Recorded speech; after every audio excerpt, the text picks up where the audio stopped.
Hola Carmen, buen día, ¿cómo andás? Bueno, siguiendo con las clases de repaso, te cuento algunos tips de ACV isquémico. Punto por punto, así en forma práctica.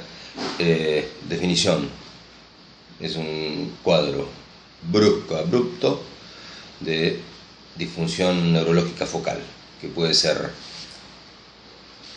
motora, sensitiva, alteración del lenguaje, alteración visual o alteración de equilibrio. El ACV en el 80% de los casos es isquémico y en el 20% hemorrágico. El ACV isquémico fisiopatológicamente se debe a la oclusión de un vaso sanguíneo por un trombo, que puede ser formación in situ o una embolia, una embolia que sea de otro vaso más proximal o la gran fuente de émbolos, que es la FA. Para seguir, digamos, puntualmente, la fisiopatología del ACV se va produciendo por alteración del flujo sanguíneo cerebral. Lo normal es tener entre 40 y 60 mililitros de sangre por minuto por cada 100 gramos de tejido cerebral. Cuando la velocidad del flujo está entre 20 y 40, tenemos oligoemia. Entre 10 y 20 tenemos una zona de penumbra, que es una zona de parénquima cerebral que está inviable desde lo fisiológico, no es funcional, no es funcionante, pero es potencialmente recuperable en tiempo y forma, digamos, según la acción médica. Y finalmente, cuando el flujo baja por debajo de 10, entonces se producen las alteraciones ya a nivel celular, la alteración de la bomba ATPase sodio de potasio, con la muerte cerebral. El infarto cerebral, perdón. Entonces, el objetivo del equipo de salud tiene que ser el diagnóstico rápido, ¿sí? Y la acción rápida tendiente a recuperar los estados intermedios sin infarto, como son la penumbra y la oligoemia. Entonces, en parte hay tiempos que tienen que ver con el paciente o su entorno, que sería la rapidez con que detecten que el paciente tiene un ACV. Ahí lo importante es las políticas sanitarias tendientes a... Voy a preparar un matecito. Tendientes a educar a la sociedad en el diagnóstico precoz de los síntomas, ¿no? Y de ahí en más, todos los tiempos corresponden al equipo de salud, ¿sí? Una vez que alguien reconoce el ACV, el paciente o el entorno, da la alarma, y entonces los tiempos son: cuánto tarda el servicio de emergencias médicas en lugar, cuánto obviamente tardan en hacer el diagnóstico, confirmar así clínicamente que tiene un ACV, alguna de las presentaciones que te dije, motor sensitivo, palabra visual o alteración del equilibrio, y después los tiempos del traslado hasta que llega al centro de salud, donde deberíamos activar el código rojo sin demoras, ¿sí? No puede ser que ese paciente esté dando vueltas de un lado para el otro, porque el tiempo es cerebro, eso es fundamental. Dentro de las patologías tiempo dependientes, como puede ser el síndrome coronario, la neutropenia, también lo es el ACV. Entonces, rápidamente lo que hay que hacer es activar el código rojo. El código rojo es, en algunos casos, en algunas instituciones, activar al servicio de stroke. En algunos hospitales que no tienen, digamos, el servicio de stroke instalado, es avisar a la enfermera, al emergentólogo y al neurólogo, ¿sí? La enfermera tiene que llevar al paciente a la zona de cuidados críticos, hacer el monitoreo, todos los signos vitales, un electro de 12 derivaciones. Es importante ver que esté fibrilado o no el paciente, porque podría ser uno de los orígenes. Y bueno, después los signos vitales para ver cómo está hemodinámicamente, cómo está la parte respiratoria y demás. ¿Por qué? Porque el emergentólogo, que va a llegar al momento también, lo que va a hacer es la evaluación de las funciones vitales, el ABC. Tiene que hacer un soporte vital inmediato, porque paciente que esté con imposibilidad de proteger la vía aérea, hay que asegurarla. El que tenga trastornos respiratorios, mejorar su ventilación, y si estuviera hemodinámicamente inestable, recordar que la presión de perfusión cerebral depende de una buena TAM. Por lo tanto, hay que hacer un no es un RCP, pero bueno, un soporte vital, un ABC adecuado, ¿sí? Siguiendo con las acciones de la enfermera, tiene que colocar 2 vías periféricas y se colocan todos los catéteres que haga falta, sonda nasogástrica, sonda vesical, siempre antes de decidir trombolizar. Porque después por 24 horas no hay que hacer absolutamente nada. El médico emergentólogo, además de hacer el soporte vital inicial, después lo que tiene que hacer rápidamente es un interrogatorio y examen físico, ¿sí?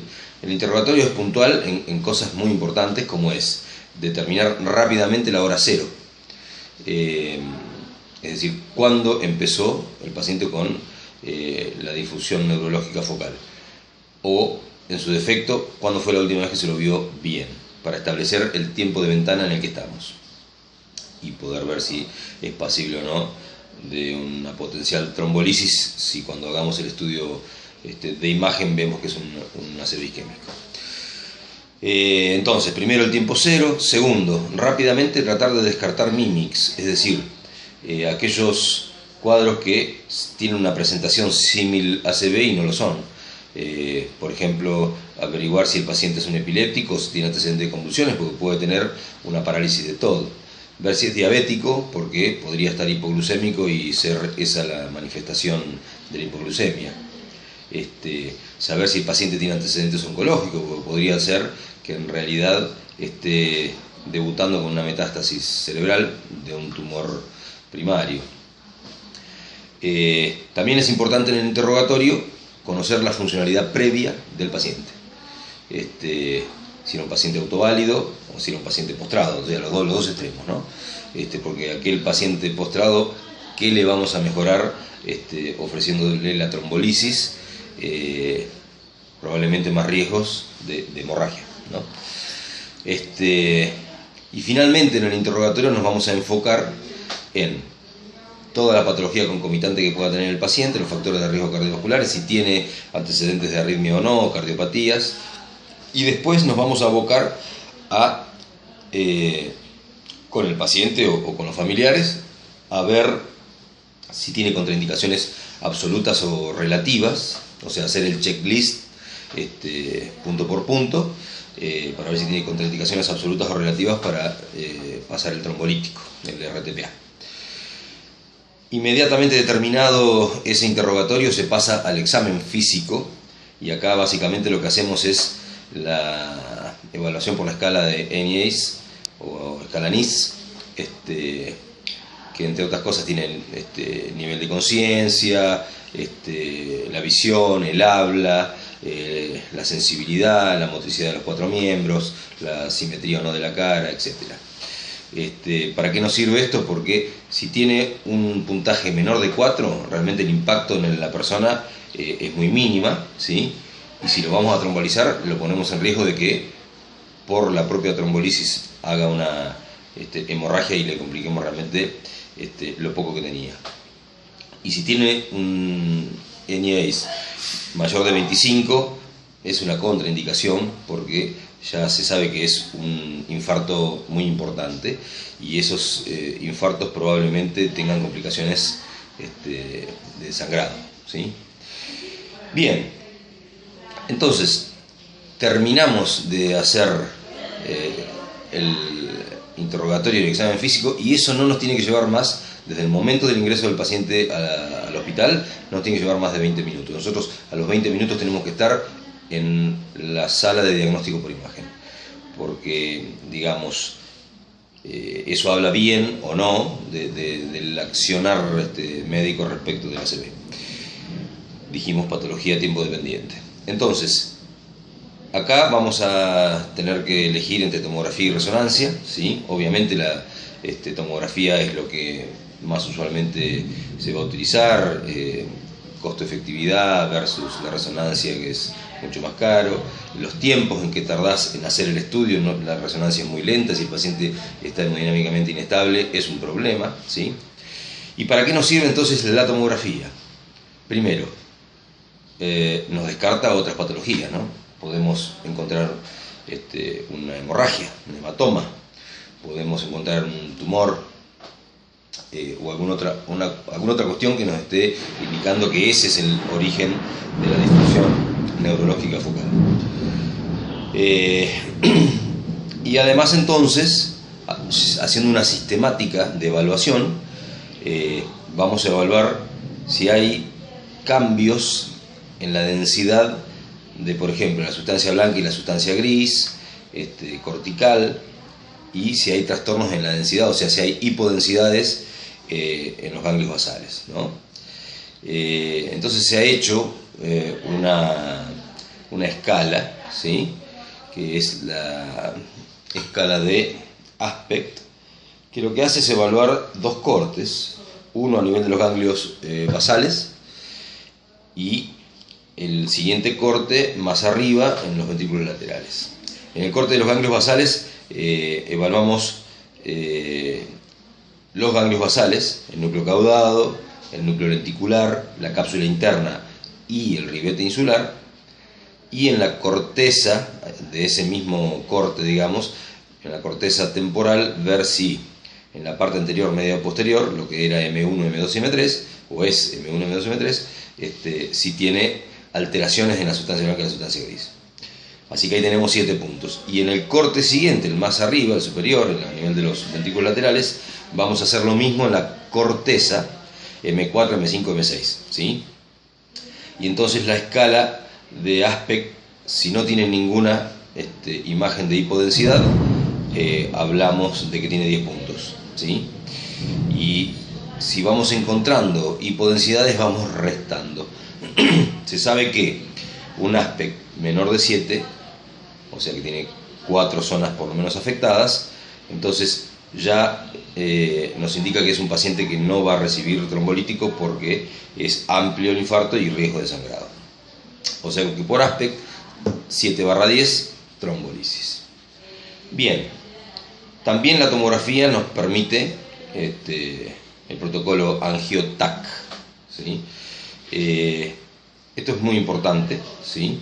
Porque nos va a permitir encontrar el sitio de la obstrucción, ¿sí? Ver si la obstrucción es una obstrucción proximal, ¿sí? La AngioTAC tiene que hacer cabeza y cuello porque podemos encontrar una obstrucción extracraneal.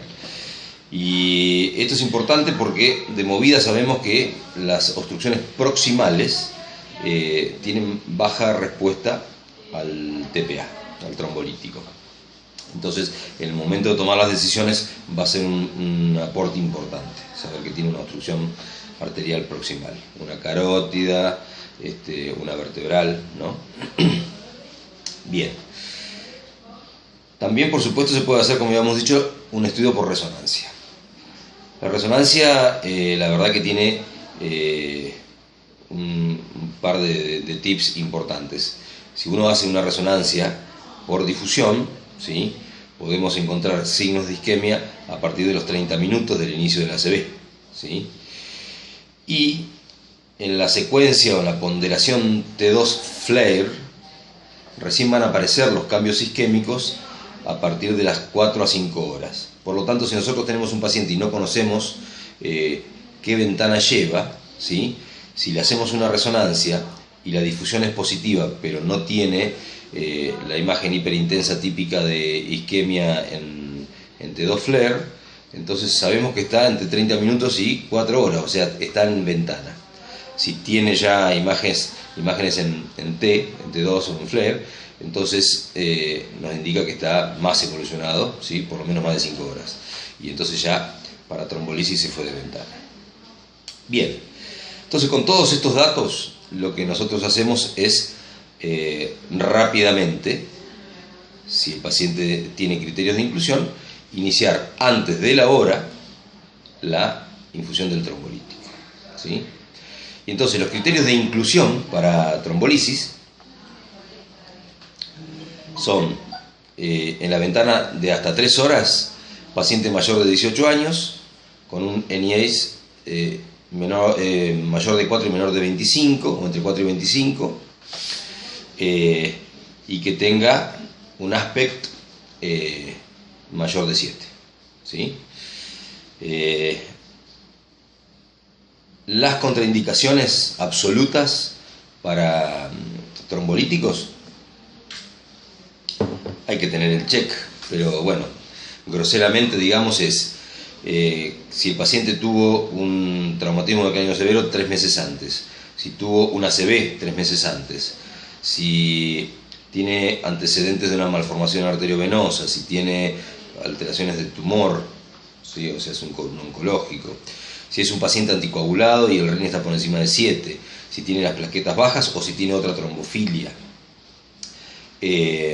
si las glucemias están alteradas por debajo de 50 o por encima de 400, y si la presión está por encima de 180 de sistólica y 185 de sistólica y 110 de diastólica, ¿sí?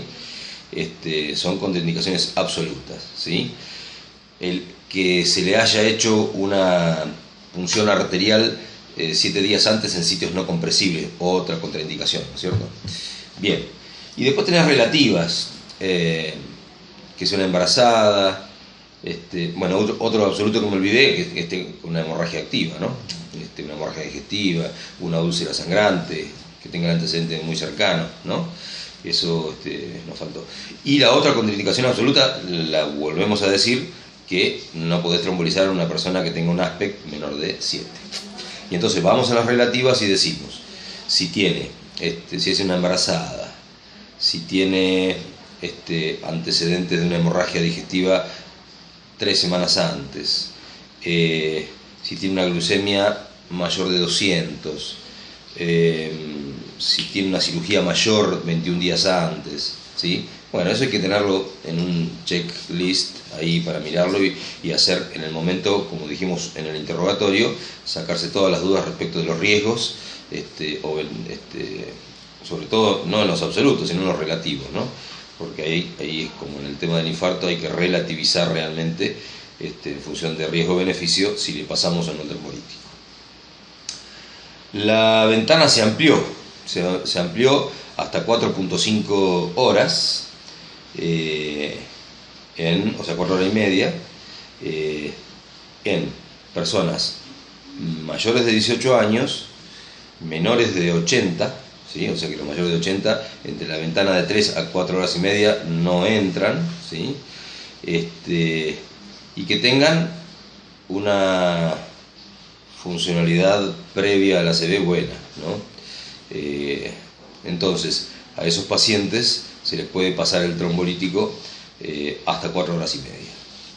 Una vez que perdimos la ventana de trombolisis, lo único que nos queda, ¿sí? Si el paciente es mayor de 18, si tenía buena funcionalidad previa, por ejemplo, ¿no? Tratar de hacer un tratamiento intraarterial, ¿sí? Una trombectomía intraarterial, un rescate, una trombectomía de rescate. las ventanas hoy se habla de entre 6 horas hasta 24 horas, ¿sí? Antiguamente lo que nosotros vimos en el curso era una ventana de 4.5 a 6 horas, y hoy ya se habla de si el paciente tenía una funcionalidad previa, si es un tipo joven, intentar hacer una trombectomía de rescate. Bien, una vez entonces que vamos a iniciar la infusión, la preparación es el cálculo de dosis de 0,9 miligramos por kilo y el cálculo total, el 10% se pasa en bolo y el resto en una bomba de infusión continua a pasar en una hora. Ejemplo, un tipo de 100 kilos a 0,9 miligramos kilo, preparamos 90 de RTPA, 9 miligramos se lo pasamos en bolo y los 81 restantes a gotear en una hora, continuos. No es como el síndrome coronario que le pasas un bolo, después por una hora le haces una velocidad de infusión y la otra media hora una infusión más lenta. Acá es constante. Bien, creo que más o menos nos queda esa cuestión, ¿no? Ese sería, digamos, el enfoque. Tips rápidos de nuevo. Tratemos de en una hora tener el paciente con el trombolítico, o sea que cuanto antes hagamos el triage y rápidamente activemos el código rojo, hacer muy rápidamente un interrogatorio, rápido pero conciso, con esas cosas, como decíamos, enfatizadas en la hora cero, descartar mimics, ver qué funcionalidad tenía, si estaba anticoagulado, ¿sí? Y ver todos sus antecedentes, ¿no? Y averiguar las contraindicaciones. Rápidamente llevar al tomógrafo, ver si tiene afectada menos del tercio del territorio de la cerebral media, que sería el equivalente del aspect 7/10, y antes de la hora estar infundiendo el RTPA, ¿sí? El tiempo es cerebro. Bueno, espero que te haya gustado. Besito.